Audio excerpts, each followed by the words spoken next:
Bejn il-festa tal-Absi u lejt il-50, il-Knisja tiċċelebra mument speċjali ħafna tat-talb tagħha.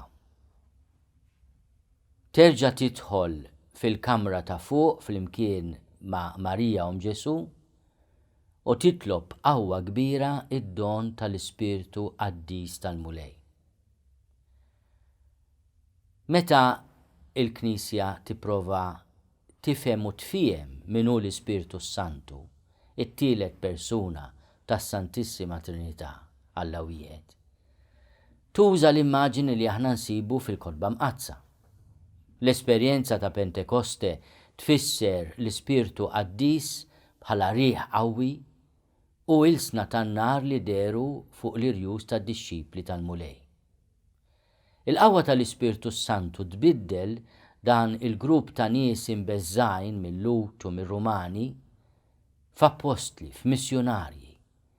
Tagħtihom kuraġġ kbir, lingwaġġ ġdid, il-lingwaġġ tal-imħabba. Mhux ta' bxejn il-Knisja fl-innijiet sbieħ li iwasluna għal-festa ta' Pentekoste ta' Għid il-50 titlob lill-Ispirtu Santu biex jerġa' jiġi u jibnina joħloqna mill-ġdid. Jimla l-qalb tagħna bl-imħabba safja tiegħu. Imħabba li hija għal kulħadd, għal kull wieħed minna, għal kull bniedem li aħna niltaqgħu miegħu. Il-Papa Franġisku tagħna messaġġ importanti anke fl-okkażjoni tal-Jum Dinji tal-Komunikazzjoni Soċjali.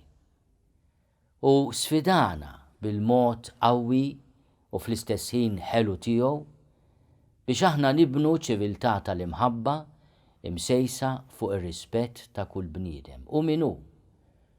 Anke jekk għandu kulur ta' ġilla differenti minn tagħna, u min hu, min hi?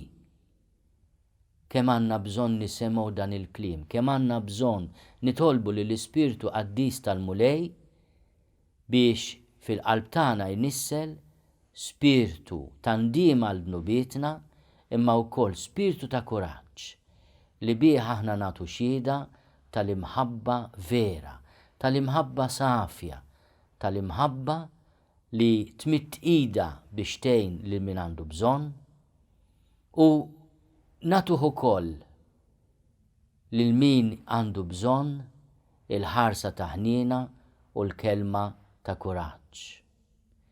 L-ilsna tan-nar li deru fuq id-dixxipli fakruna li l-sien huwa arma li tista' tibni ċiviltà tal-imħabba u tkissirha.